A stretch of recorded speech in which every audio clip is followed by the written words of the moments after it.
here, a box of chocolates. Is it professional for a judge to say, here, a box of chocolates? I never get chocolates. Ed Tristle, do you ever get chocolates? Chocolates? Good heavens, no. All the same. I lost the case. Comes over any time. Doesn't wait to be invited. Who does? It's Grace. Who's she? Probation officer. Any time, day or night. Cheek, really. Yeah. I said, Constable Harrison. He said, who's Constable Harrison? I said, just the most beautiful constable in the police force. You said that? Yes, I did, Constable Harrison. I did say that. Would Mr. Haverbrook please go to the keeper's office now. as soon as possible? Oh, I'll give it to the Thank you. policeman. He's a good boy, really is a good Yes, boy. I'm He sorry. do nothing like that. He's always been a good boy to me. When you ain't got on my property, will you impress that Ollie's worship? I don't know who brought it in there. I want that impressed, particular.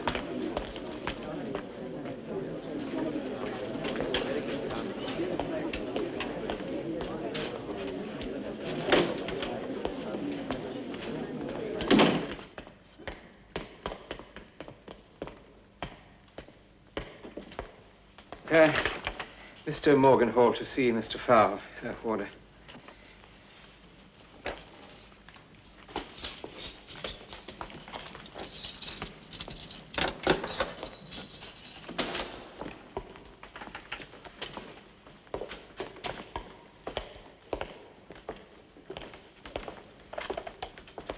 Ah, Fowle. He's mine. He's mine.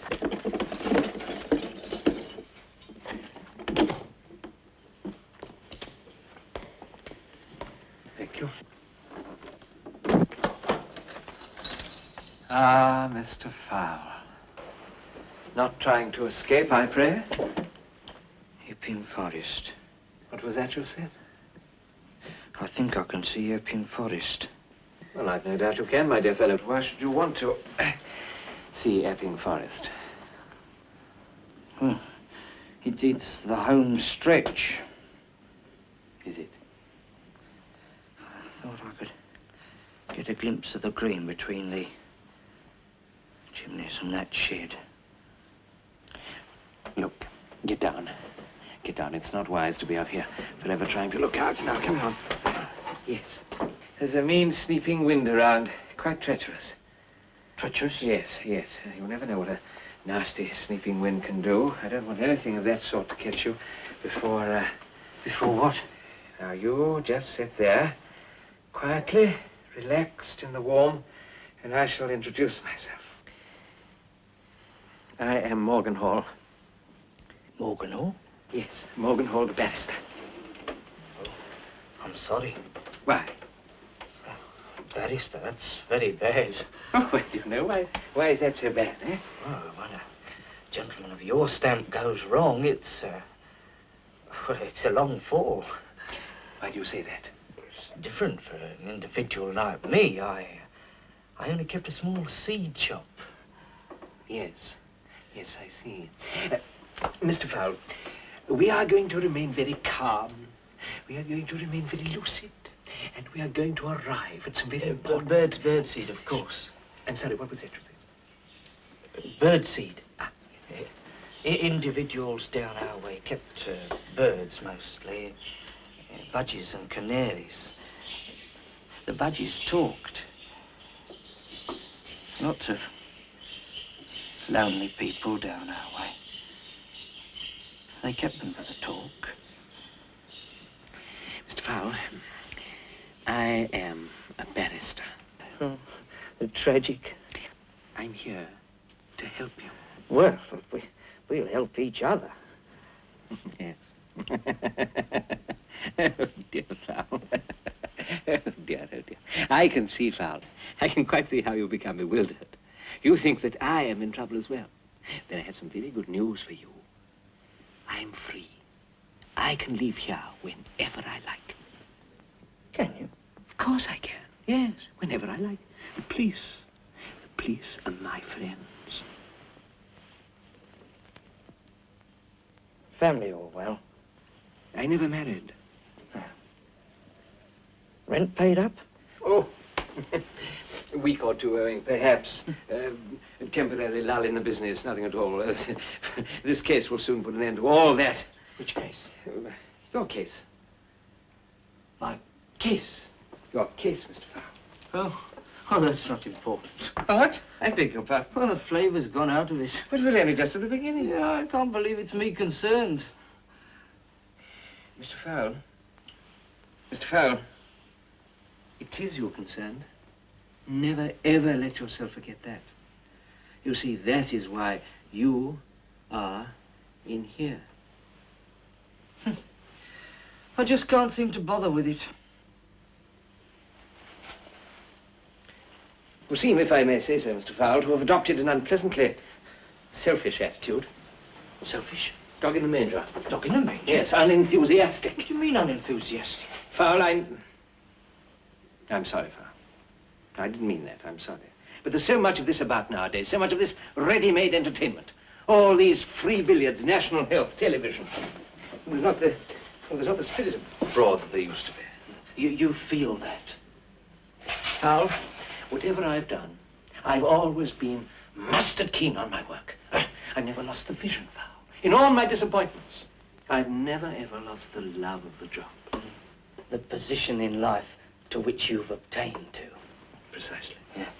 Years of study I've had to put in. Years of study. Didn't all suddenly drop into my lap. No.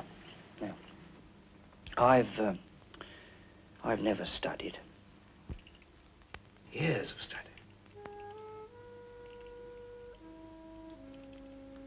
Years of study.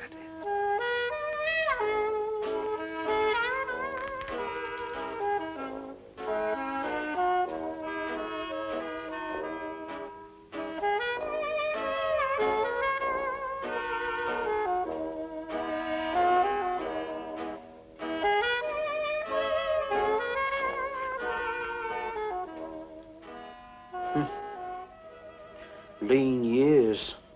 Yes. I fed mainly on herrings and strong tea.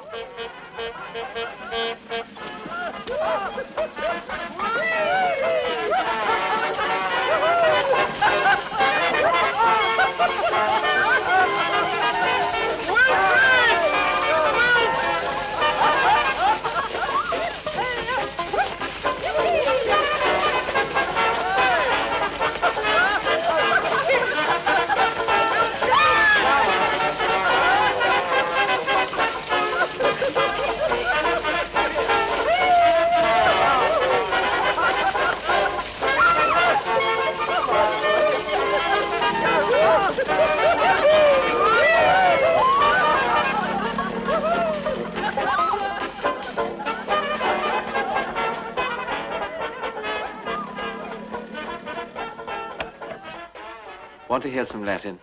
Well, only if it's not too much trouble. Not in the least. Listen. Actus non sit rias, nisi mens sit ria. Filius nullius in flagranti delicto. Understand it? Res judicata pater familias, nullus crimen sine lege. No good. I'm no scholar. Well, he had to be. I mean, I had to be. Well, of course, we all had to be in my day. Then we'd sit for the examinations. The long, dreaded finals. Oh, we were a tense, eager crowd, Mr. Fowle. Rugger-blues feigned illness. Rowing men fainted. Those who survived tackled the questions. Very searching, were they? Yes, searching questions. Define rape. Describe murder. Give your views on adultery. Half a page, please, on indecent assault. Write on one side of the paper only. Never answer two questions at once. No. It stumped you, I dare say. Well, stumped a good many. Yes. And no cheating, Fowle. No. No trying to get a glimpse at the other fellow's celluloid cuff. Or creeping out for a look at a book in the student's loo. No.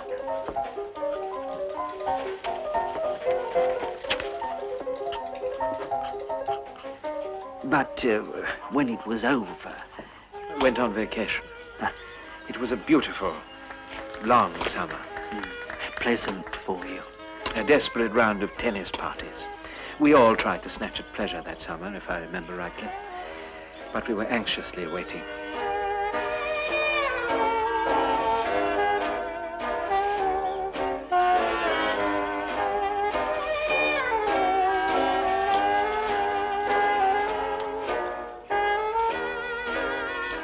At last, the results.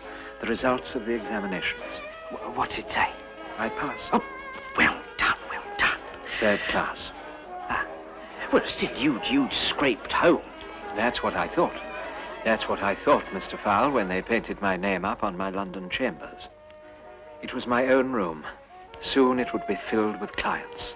Criminals, financiers, mysterious ladies in distress. So I wrote to the only woman in my life to tell her, perhaps in 5 years' time, when I'd built up my practice, I might make a certain proposal. Meanwhile, I could afford to kill a little time with the crossword.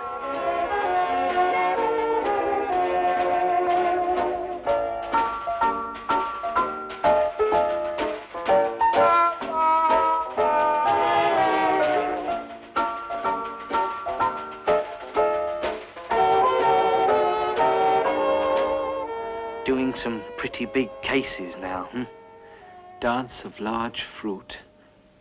2 words, 3 and 5. You're not still at it. I'm still waiting for a brief. But you must be better at the crosswords now. Not very much. As the years pass, there come to be clues you can no longer understand.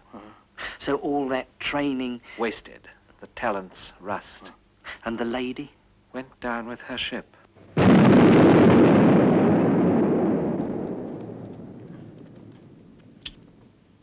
Tragic. Yes, it was. Tragic my wife was never called up. Fowle, you mustn't talk like that, your poor lady wife. Oh, don't let's carry on about me. But we must carry on about you. That's what I'm here for. You're here to... I am here to defend you.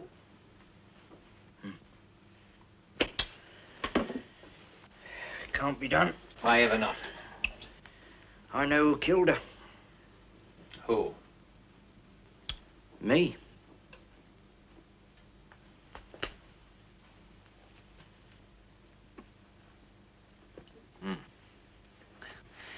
Really, Mr. Fowle? I have all the respect in the world for your opinions, but we must face this. You're a man of very little education. That's true. I mean, one is only to glance at you to see that you are a person of, well, very limited intelligence. Agreed. Agreed, quite frankly. You think you killed your wife. Seems so to me. Mr. Fowle, look at yourself objectively. Now, on questions of birdseed, I have no doubt at all that you may be infallible. But on a vital point like this, might you not be mistaken? Don't answer that. Before you drop the bomb of a reply, consider who will be wounded. Are the innocents to suffer? I only want to be honest. But you're a criminal, Mr. Fowle. You've broken through the narrow fabric of honesty. You are free to be kind, to be human, and to do good. Yes, but what I did to her was... Mr. Fowle, she's passed out of your life. You've set up new relationships. You've picked out me. Picked out? Yes, selected. I didn't know. No, of course not. That's the whole beauty of the thing. You didn't know me. You came to me under a system of chance, invented like the football pools, to even out the harsh inequalities of the world. You see, you, dear Fowle, are my first Doc Brief. Your Doc... Doc Brief, yes. Doc. Could you perhaps...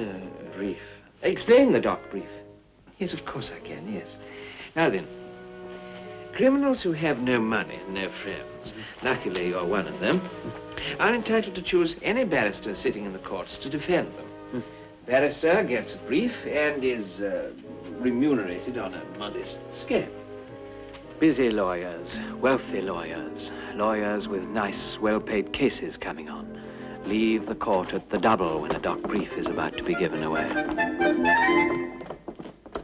We regulars who are not busy sit on. I've been a regular for years. We sit and we hope. We hope one day to be chosen. It's not etiquette, you see, Fowl, however badly you want the work, to wave at the prisoner or whistle or try to catch his eye by hoisting some sort of little flag.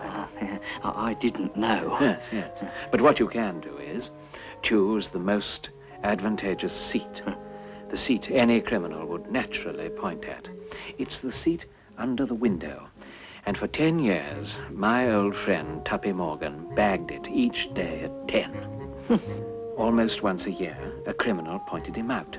Oh, Mr. Fowl, Tuppy was a limpet on that seat. Was he? Yes, yes. But this morning, something, possibly a cold, perhaps death, kept him indoors. So I had his place. And you spotted me, no doubt. My glasses polished, my profile drawn and learned in front of the great window. I never noticed. I never noticed. But when they asked you to choose a lawyer... Well, I just shut my eyes and pointed. So even you, Mr. Fowl, didn't choose me. Not altogether. Mm. Law's a haphazard business, isn't it? Yes, it does seem a bit, chancy. Of course, Mr. Fowl, you are very fortunate. Oh, yes, yes. I must confess you hurt me temporarily. Might have been kinder to have kept me in ignorance. Anyway, well, what is done is done.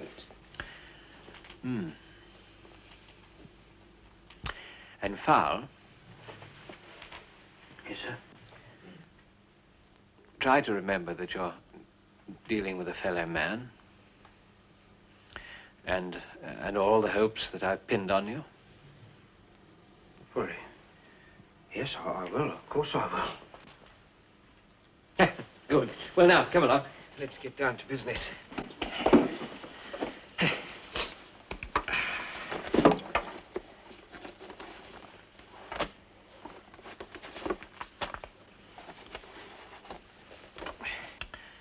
Yes.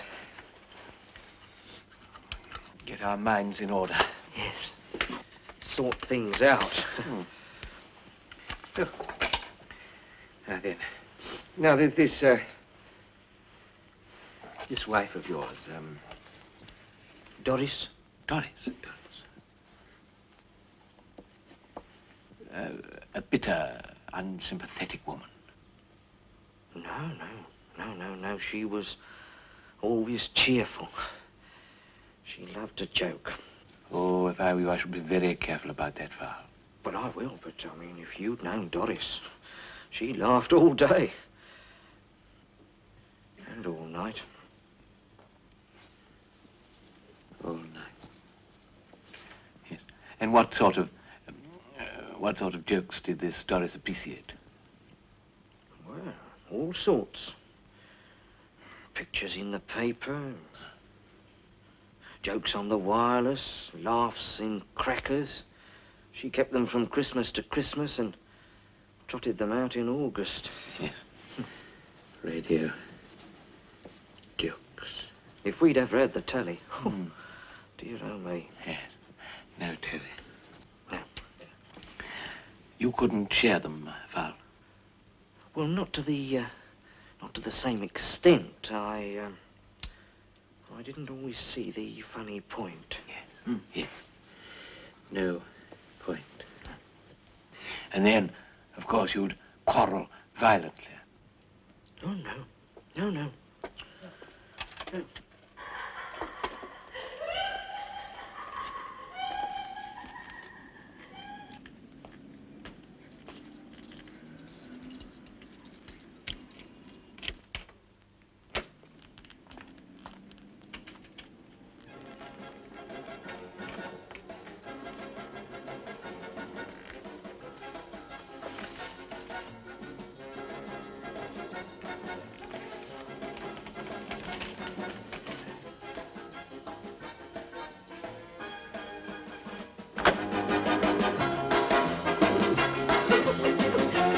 look so miserable it might never happen.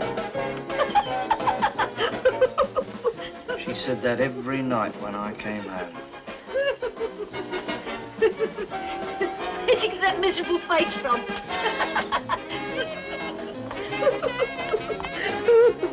Yes. Yes, I can see that there is a certain Sunday evening appearance to you.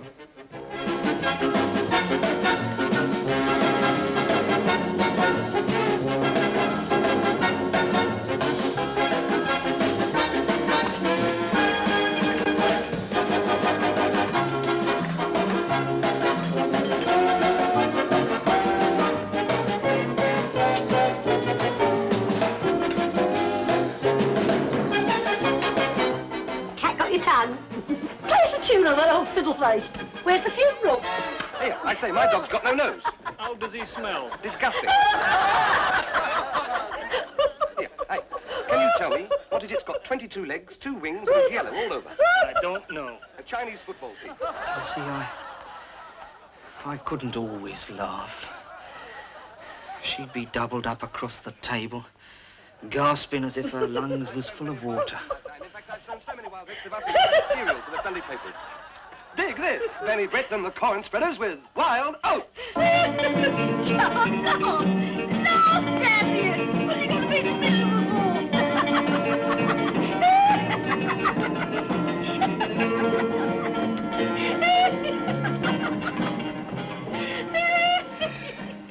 Then she'd go under, bubbling like a drowning woman. Made meals difficult. Indigestible. I would have laughed, but the jokes never tickled me. Tickled her, did they? Well, anything did. Yeah. Anything a little comic. Our names were misfortunate. Your names? Yes, she remarked on that. On our wedding day. Oh, over here, please, would you? Thank you very much. Around here, around by the tree. Thank you so much, madam. And you over there, sir. Group yourselves round the happy couple, yes. You, sir, on the end, sir, very nice. You, sir, with the young people behind, yes. The children in front, yes. Come along, children, hurry up. Thank you very much. Along there in front, that's fine. Oh, madam, please. Mother! Madam, the reception is later. Would you come along and have your photograph taken, please? Thank you very much. Yes. Put yourself next to your husband there on the end. Thank you, that's lovely. Now then, everybody smile.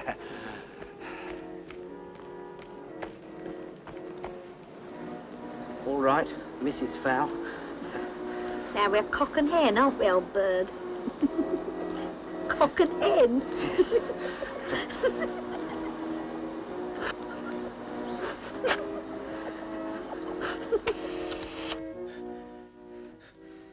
She laughed so hard, we couldn't get her straightened up for the photograph. Fond of puns, I gather you're trying to say. Well, any sort of joke. I had a little aviary out the back, and as she got funnier, I spent more time with my birds. Budgies are a little, like little parrots. They have circles round their eyes. Gives them a sort of sad, tired look. I found them very restful and sympathetic, until one of them spoke out at me. What did it say? Don't look so miserable. It might never happen.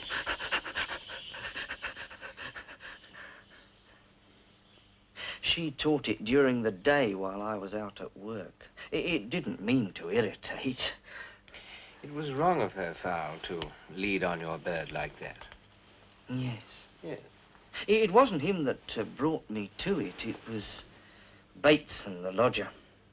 Another man? At long last.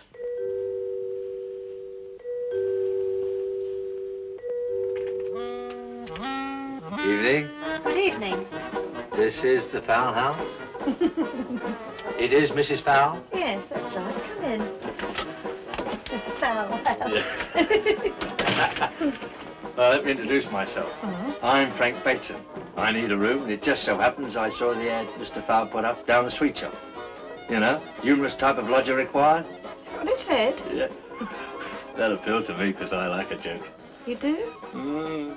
I'm ex-police, and if I say so myself, they called me the scream of the station. And if you can make a copper laugh, Wasn't there a risk? Well, slight, perhaps, but he went all right. I mean, look what happened.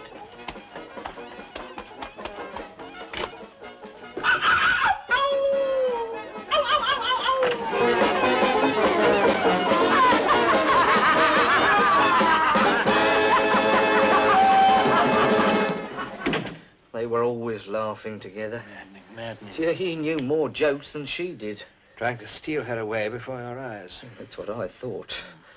Yes. Yes, I can see it all now. A crime of passion. Unfaithful wife. Crime passionnel. In flagrante. Of course, you wouldn't know what that means. Anyway, Val, don't worry. I shall have it reduced to manslaughter in a jiffy.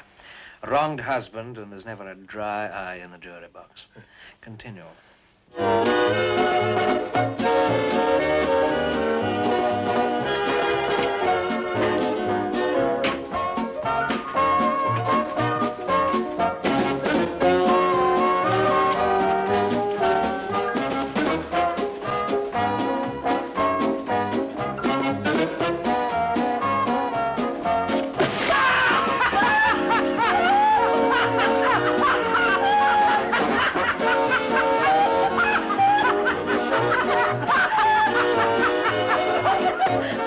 Look at old Misery! He can never see anything subtle.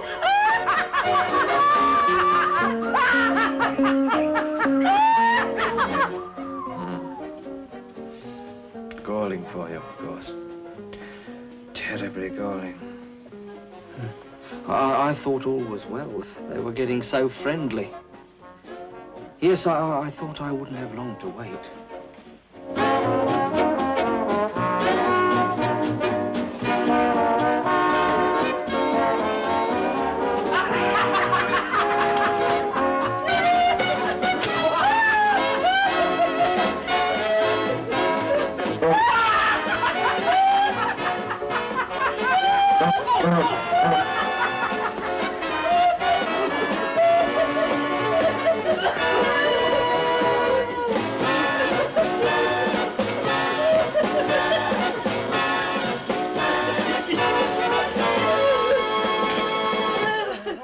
Go, go, go with Sid Wagner and the Ringers.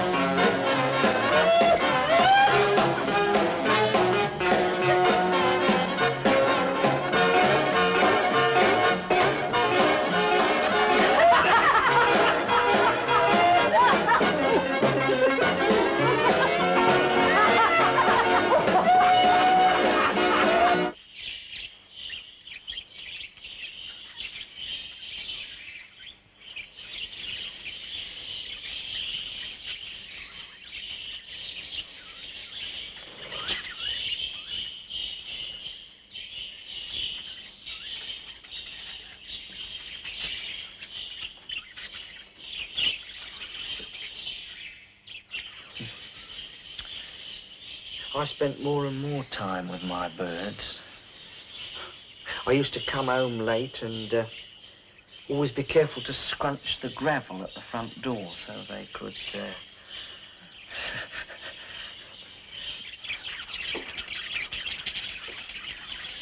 I went to bed early and left them with the light program.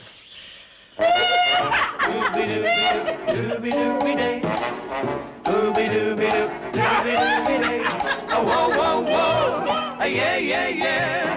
Gonna leave my baby doll today.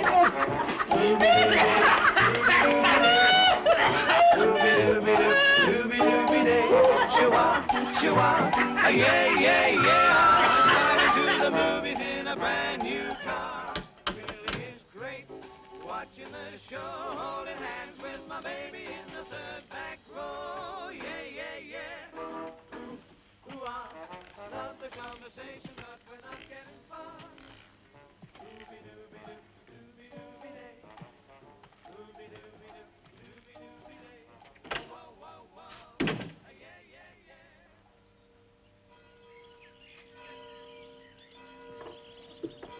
Sunday mornings, I suggested she took him breakfast in bed. You trusted them and they deceived you. Oh, they deceived me all right. Have you conclusive evidence? Oh, they deceived me, and I trusted them to do the right thing. Especially after I'd seen what I'd seen in there, in the bedroom. Foul. Must we? I mean... Well, the evidence. Yes, I know, but... Well, I suppose if we must, we must, yes.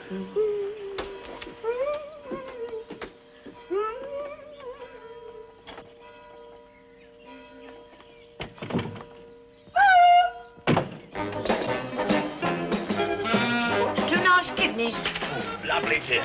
Yeah. Oh, look at her. Yeah, lovely pair of eyes. Oh, you are dreadful. Got my horoscope in there. Come on, make yourself comfortable, dear. Ooh. When were you born, anyway? September the 1st, I'm a... Don't tell us you're a virgin. Come on, what does it say? Laughter leads to love. The weekend offers much scope to your cheerful disposition. A touch of romance is in store on Sunday morning.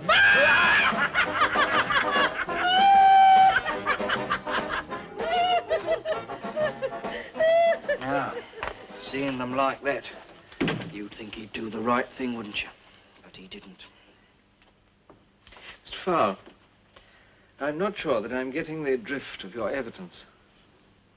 Well, when he'd first put his knee under her, I thought he'd do the decent thing. I thought I'd have peace in my little home at last. The wireless set would be dead silent. The end of all that happy laughter. No sound but the twitter of the budgies. And the squeak of my own shoes on the linoleum. Mr. Farr, you wanted them to. Well, you must admit, my hopes were raised pretty high. Then, one evening, I came home.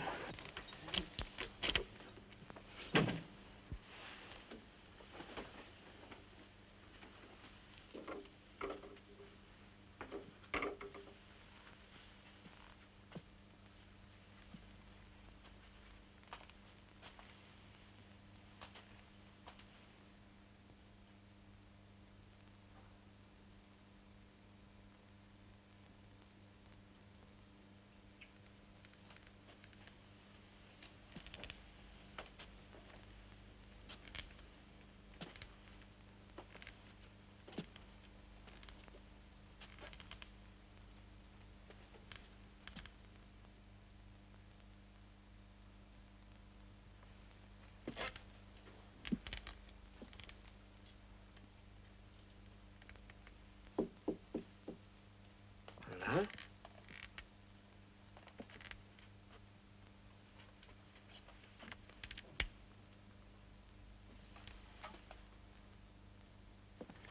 Bateson! Bateson! Where is he? Where's Bateson? Gone. I've turned him out. Why? Because he was getting too familiar. I couldn't have that. I may like my laugh, but thank God I'm still respectable. Oh, no, thank you. The safety in marriage.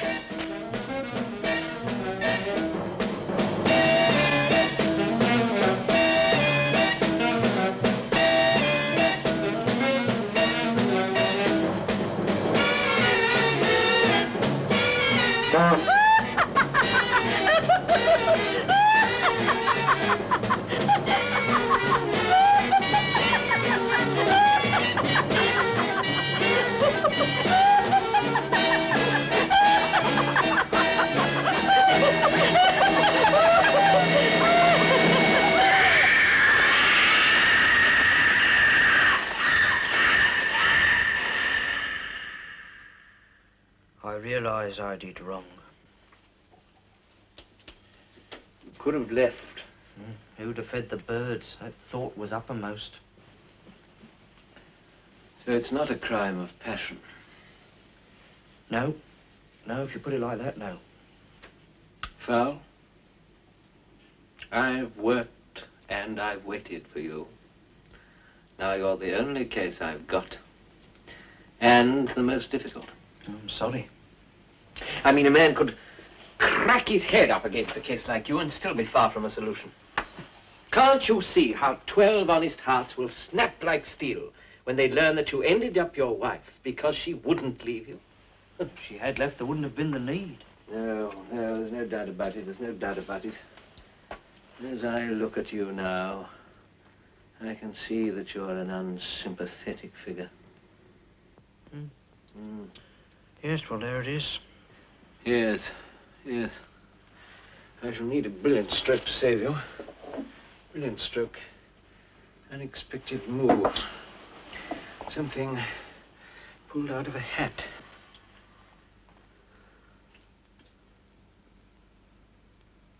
Foul. Foul. Huh. I have it.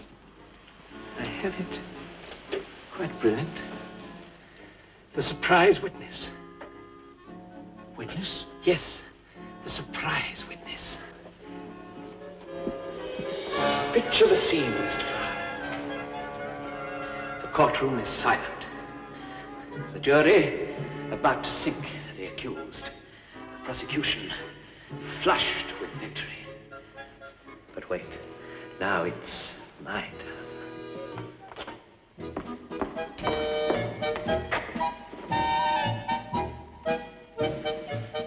Well, look at me, Farr. My lord, if your lordship pleases. What do you want? Oh, for heaven's sake, Farr. Do you expect me to do this entirely off the cuff without some sort of rehearsal? No. Come along, then. Come along. Come on now. Come.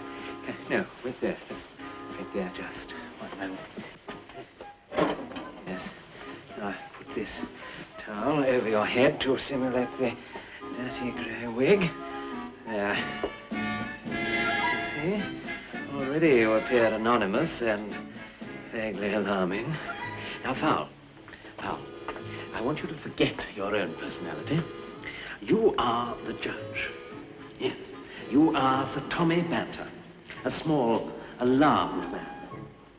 A man who served with distinction in the Great War, at sentencing soldiers to long terms of imprisonment.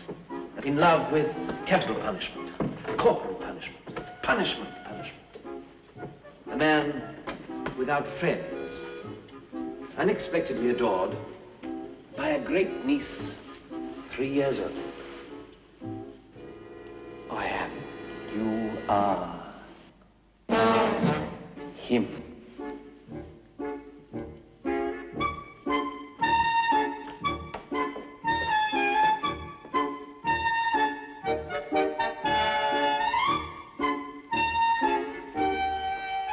Now, my lord, I ask your lordship's leave to call the surprise witness.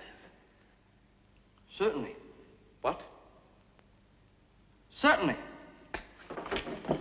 For heaven's sake, Fowl. This is like practicing bullfights with a kitten. Here is an irregular application by the defense. Something that might twist the trial in the prisoner's favor and prevent you catching your connection at Charing Cross. Your breakfast is like a lead weight on your stomach. The dog bit your ankle on the way downstairs. Now then, blind yourself with rage and terrible justice. No, you may not call a surprise witness. That's better. Now, my lord, if your lordship would listen to me. Certainly not. You've had your chance. Let's get on with it. My lord, justice must not only be done, but must clearly be seen to be done. No one knows as yet what my surprise witness will say.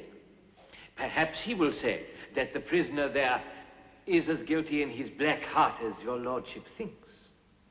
But perhaps, gentlemen of the jury, perhaps we may have trapped an innocent.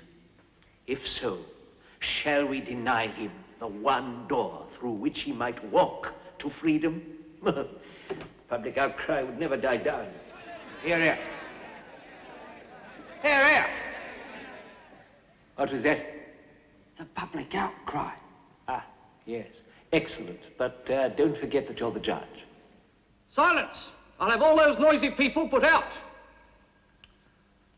Very well. You may call your witness. But keep it short. Call the surprise witness.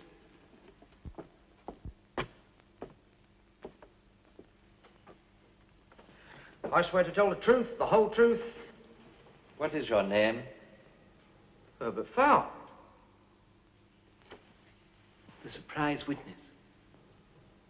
Oh, you mean I'd need a different name? Yes, precisely.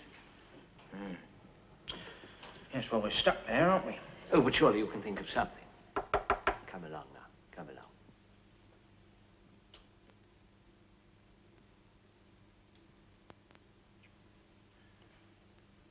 Martin Jones. Oh, very good. Yes, very good. Martin Jones, yes. Now, Mr. Martin Jones, I believe that you knew Mr. Fowler. All my life. Yes. Always found him to be respectable. A quietly spoken man and clean living. Yes. Mr. Jones, Mr. Martin Jones, where was Mr. Fowle when the crime took place?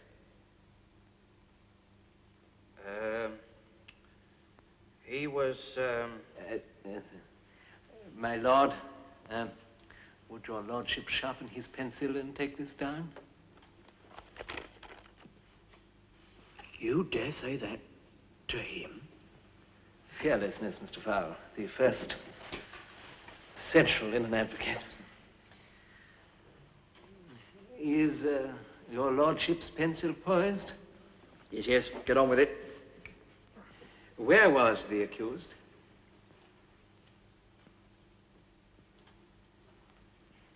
In your home, perhaps? In my home. All the evening? Playing whist. I went to collect him, and we left Mrs. Fowle happy and well. Further to which, when I returned with him, Mrs. Fowle had been removed to the County and General Hospital. My lord, I demand the prisoner be released. Certainly. Can't think what all the fuss was about. Release the prisoner and reduce all police officers in court to the rank of PC.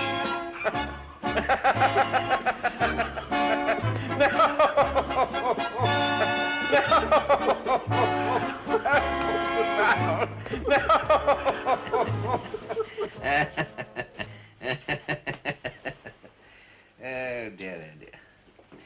Well, Fowle. Yes, sir? Aren't you going to thank me? Well,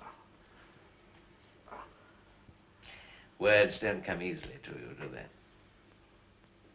no, very hard. Anyway, I think we pulled your chestnut out of the fire. All we have to do now is to make sure of this fellow Jones. Yes, but, I don't quite... Fowler, a very good fellow, but don't interrupt my thinking. There's a good fellow. No. I only wanted to remind... What? We have no surprise witness. We made him up.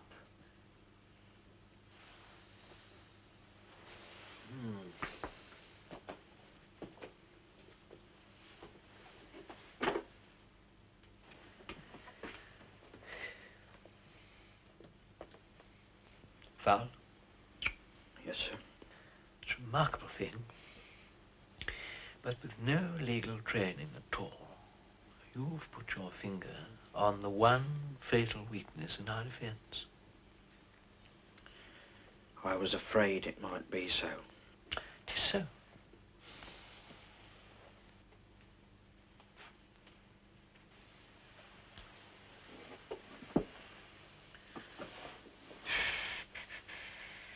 Then we better just give in. We do not give in, Fowl. Not when my life depends on this case. Ah, I forgot. Well, then we must try. Yes, yes. Now then, brain, go to work.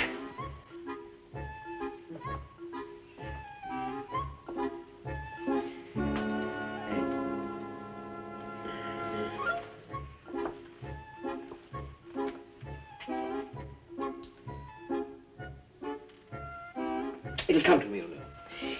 It will come to me in an illuminating flash. That's the way I always go at the crosswords. Never give up. Hard, relentless brain work. I have it. Bateson. The lodger? Yes, Bateson the lodger. I never did like him. Under a ruthless cross-examination, you never know. He might confess that it was he. You see the flash? You certainly look much happier. Well, I am. I'm much happier. Much happier. And once I begin my ruthless cross-examination... Would you like to try? Fowler, you and I are learning to muck in splendidly together over this. Forward march. Mr. Bateson. Yes, sir? Take your hands out of your pockets when you address the court, will you?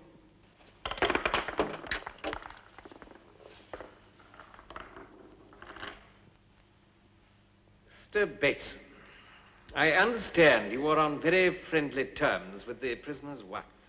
Yeah, we had a few good old laughs together, yeah. And was the association of an entirely innocent nature? Yeah, innocent laughs. The Christmas cracker variety. Jokes without offense. And to tell those jokes, did you have to sit very close to Mrs. Fowle? How do you mean? Did you sit beneath her? I don't understand. Did she perch upon your knee? What was that? Shocked breathing from the jury. Yeah. Answer my question, Bateson. You're trying to trap me. I'm not trying, Bateson. Succeeding. Well, she may have rested on me knee. Once or twice. And you loved her guiltily? I may have done. And you planned to take her away with you? I did ask her. And when she refused... Just a moment. Where's all this leading to? Your lordship asks me. My lord, it is our case that it was this man, Bateson, enraged by the refusal of the prisoner's wife to go away with him, who struck the fatal blow. Now do you see where we've got to? I do. Yes, masterly, I think you'll have to agree. Of course. Yes, yes. No flaws in this one. No flaws. No flaws, really, no, sir. Perhaps a little hitch. A hitch? Yes, Well, come along, then. If you think there's a hitch, break it down. well, I don't really like No, to... no, no, come along, Fowl. Break it down if you think there is a hitch. Well, Let's see what you... Come on. Well, I can't really, not after you've been so kind. Fowl, listen to me. All my life I've stood up against the winds of criticism. I'm quite used to it. Now, come along, speak on. Tell me.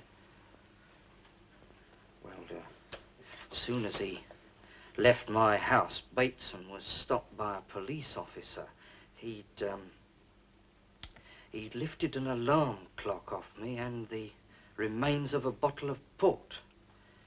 They booked him in straight away. You mean there wasn't time? Hardly. 2 hours later, the next-door neighbour observed Mrs. Fowle at the washing. Then I came home. Fowl. Do you want to help me? Well, yes, of course I do. I hope I've shown that. But you will keep on putting all these difficulties in my way. Oh, dear, oh, dear, oh, dear. Oh, dear, I knew you'd be upset. Well, no, it's not that I'm upset. No, it's just that well, crave a little help, you know, a little encouragement. You win this case, sir. Brilliant mind like yours.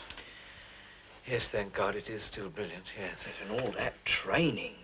Yes, yes, years of it, years. Hard training. Yes. You'll solve it, sir. Tuppy Morgan. You know what I've heard Tuppy Morgan say? Wilfred, if ever they give you a brief, my dear fellow, always attack the medical evidence. Always attack a doctor.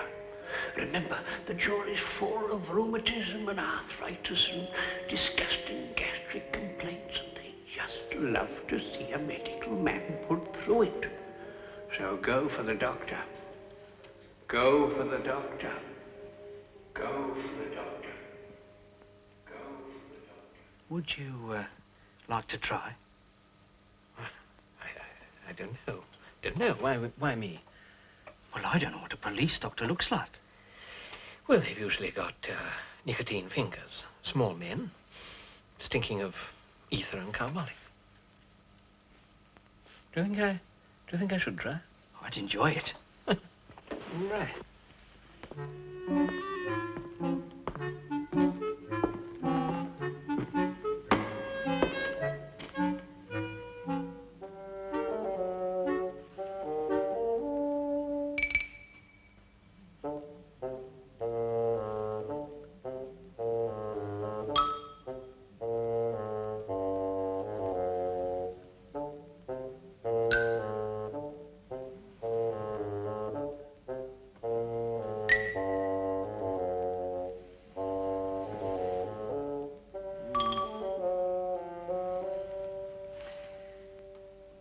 Doctor, did you say the lady died of heart failure? No. Now, come along, Doctor. Don't fence with me. Her heart wasn't normal when you examined it, was it? She was dead. So it had stopped. Yes. Then her heart had failed. Well, she had died, indeed, of heart failure. but... And heart failure might have been brought on by a fit. I say a fit of laughter at a curiously rich joke on the wireless.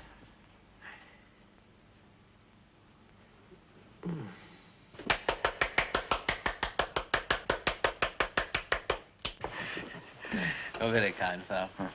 Very kind, but hollow. I don't think my attack on the doctor was at all convincing. Well, a bit unlikely, but clever. Clever. Too clever. No.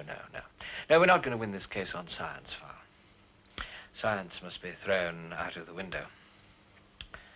I mean, as I asked those questions, I could see that I wasn't even convincing you of your own innocence. No.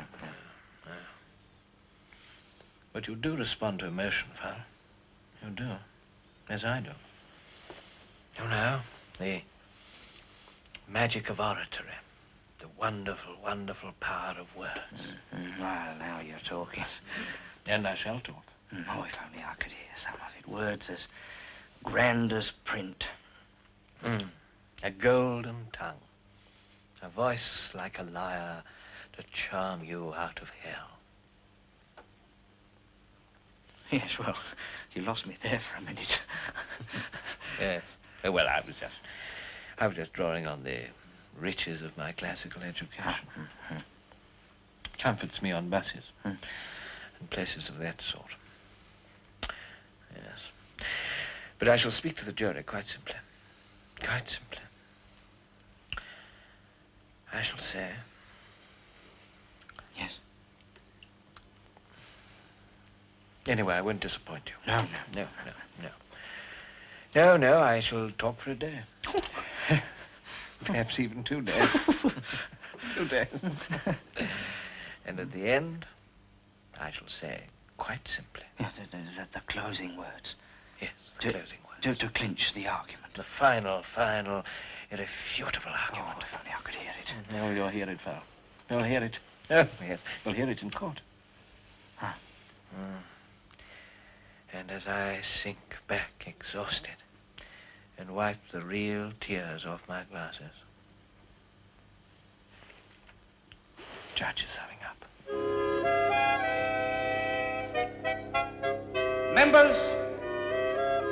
Members of the jury.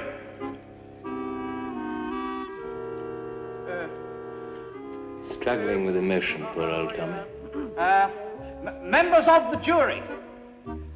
I can't add anything to the words what the barrister said. Go out and consider your verdict.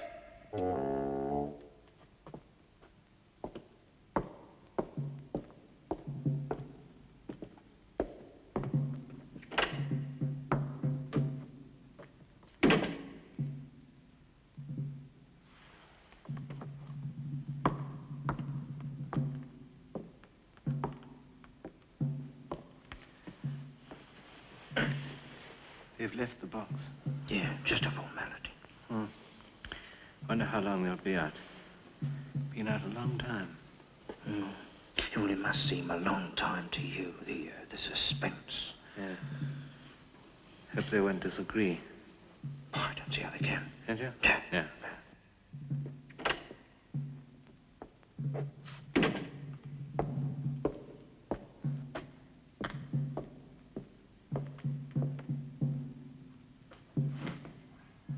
Members of the jury, have you considered your verdict? We have. Do you find the prisoner guilty or not guilty? Not guilty.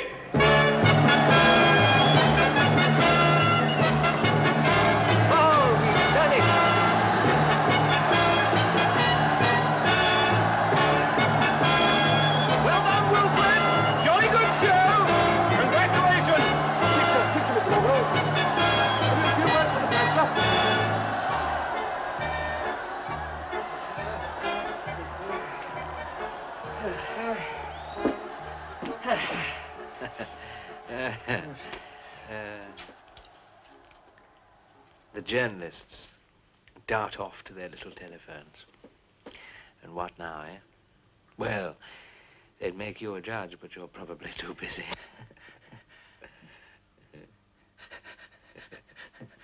There's a queue of solicitors on the stairs. My old clerk writes on my next brief. 1,000 guineas to divorce a duchess.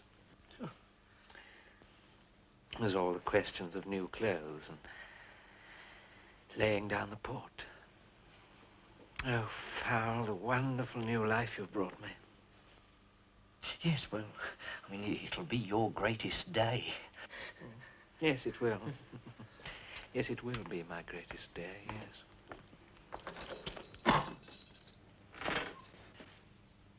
We've got to take him up. But look here, I haven't finished with him. Can't you see that? Can't help that. He's been called on. I think, you know, they must want us for the trial. The trial, yes. Yes, yes. Well, we are not worried about that, are we, eh? No, sir, no, not if you say so. Yes. Yes. All right, then, this way.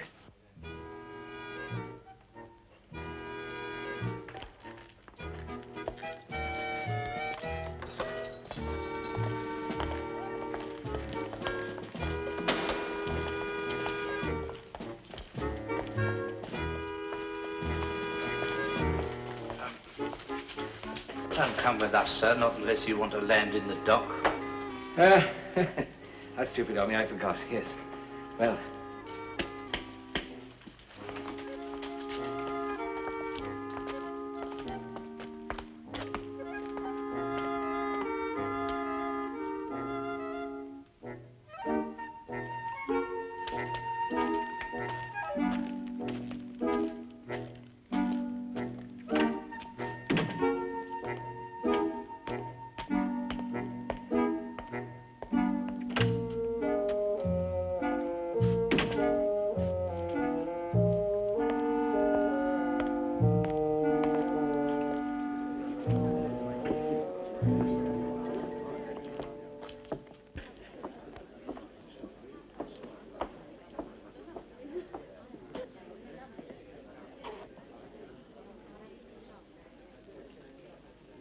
Be upstanding in court.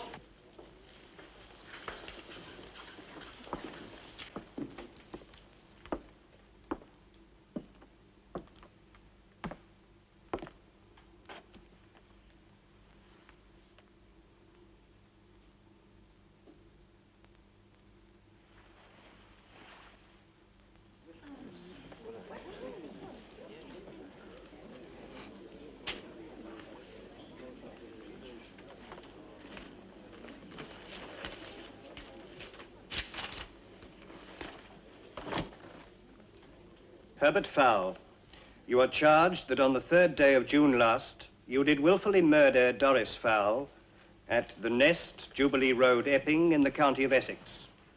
Herbert Fowle, do you plead guilty or not guilty? Not guilty. My lord, members of the jury, this is a most unusual case, and a case that, my lord, I feel... Mr. Wilfred Morgan Hall? Hall, my lord. Hall. What's that? Morgan Hall, my lord. Yes, Mr. Morgan Hall. I take it you don't appear to prosecute. Prosecute Mr. Fowle? Heaven forbid, my lord, no. Then we must allow Mr. Perkins to open the case, mustn't we? If you could just be a little patient. Yes, of course, my lord. My papers. I'm obliged, your lordship. May it please my lord, members of the jury, I appear in this case to prosecute, and my learned friend, Mr. Morgan Hall, as I hope he now understands, is here to defend the prisoner.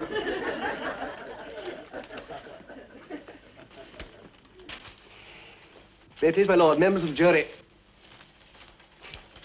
this is a shocking case, a truly appalling case. In the case of the defendant, Fowle, one is dealing with a particularly brutal type.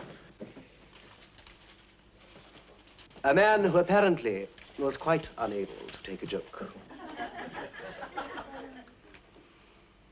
Our story begins when the defendant, Fowle, advertises for a humorous type lodger.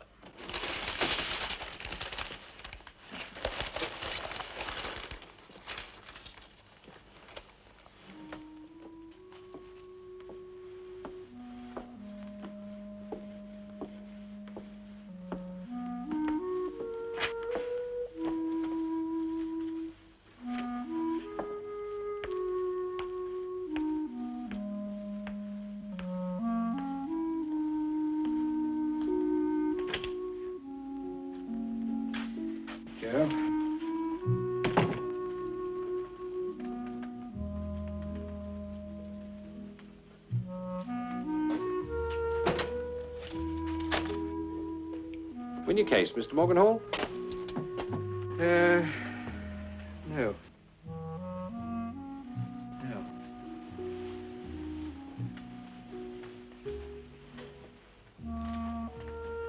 No, what I should have said was, may it please your lordship, members of the jury, I should have said, this poor man, poor innocent man stands accused.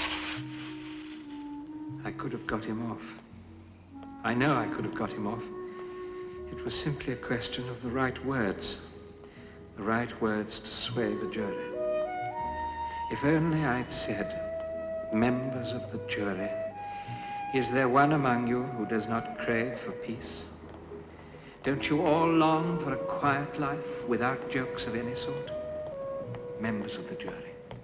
Gentlemen of the jury, have you never been tempted, those of you with wives of your own?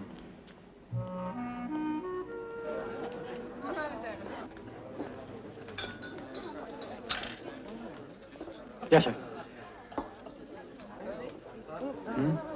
What do you want, sir? Yes, half of mild.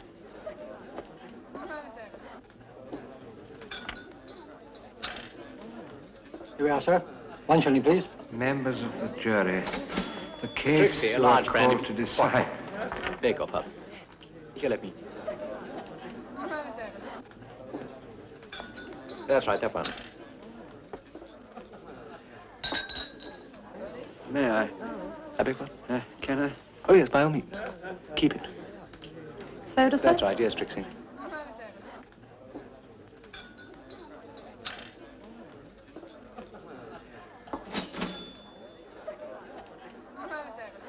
Members of the jury, before I was so rudely interrupted, look at the prisoner, members of the jury. Has he hurt you? Has he done you the slightest harm? Is he not the mildest of men?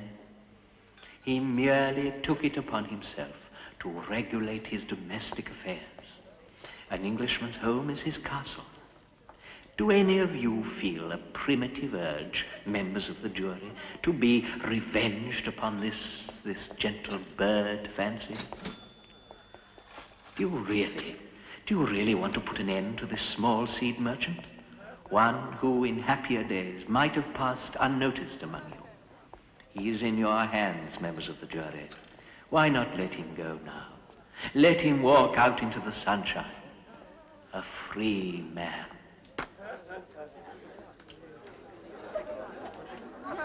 Poor fowl.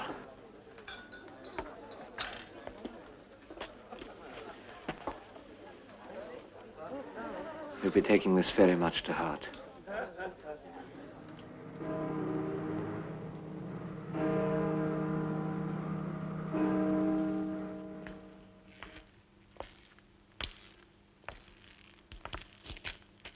Hello, sir. Hello, Fowl. I hadn't expected to find you out. Well, just temporarily, I was with the governor. Oh, did you have some complaint, did you? No, to tell the truth, he sent for me. You went in fear and trembling. Well, Fowl, he said, this will surprise you, but the Home Office came through on the phone about you this morning, and that's a government department, isn't it? Yes. Yes. Well, it appears that they do, in his words, come through from time to time, just on business, of course, on that old blower. Well, he said, quite frankly, he admitted that it shocked him as much as it shocked me, but the drill is, as he phrased it, a reprieve.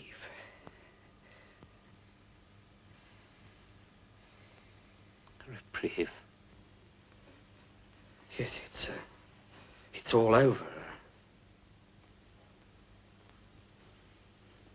I'm free. But why should you be free? Well,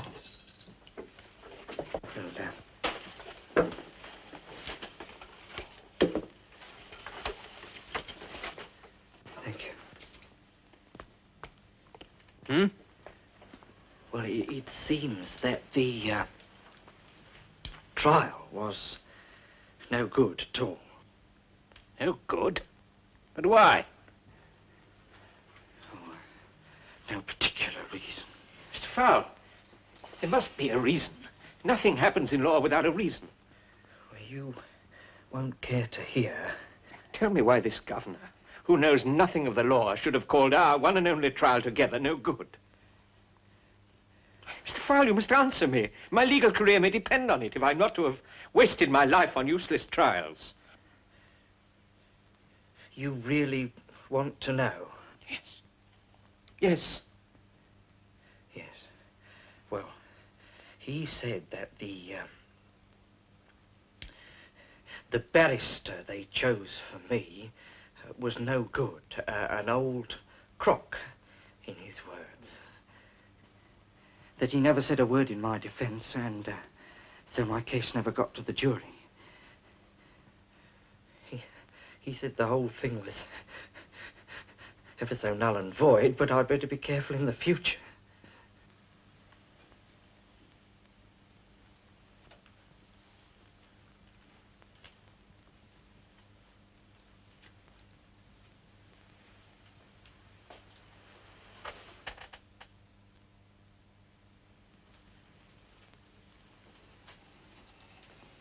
Don't you see it? If I'd had a barrister who'd asked questions and made clever speeches, I'd be as dead as mutton. Your artfulness paid off. The artful way you handled it, the dumb tactics, it saved me.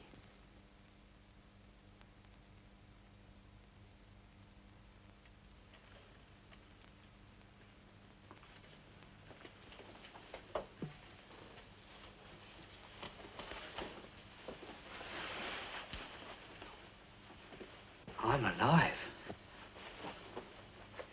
So are you.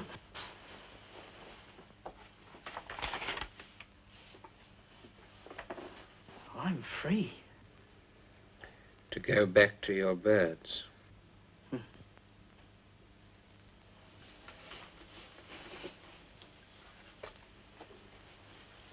Mr. Morganhall, I think the door has been open for some time. Yes.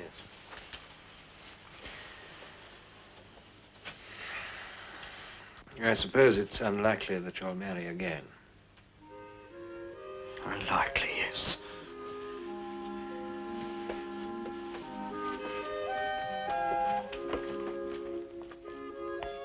I suppose it's not impossible that you might commit some rather more trivial offense. A man cannot live, Mr. Morganhall, without committing some trivial offense almost daily. Yes, oh well, then we may meet again. You may need my services. I may indeed. The future may not be so black. No. The sun is shining. Yes, yes. After you, Mr. Morganhall, please. Oh, no, no, no. But a man of your education should go first. No, you lead the way, Mr. Fowle. Very well. Yes, lead the way. And as your legal advisor, I will follow at a discreet distance in order to iron out such little tangles as you may hope to leave in your wake. Yes.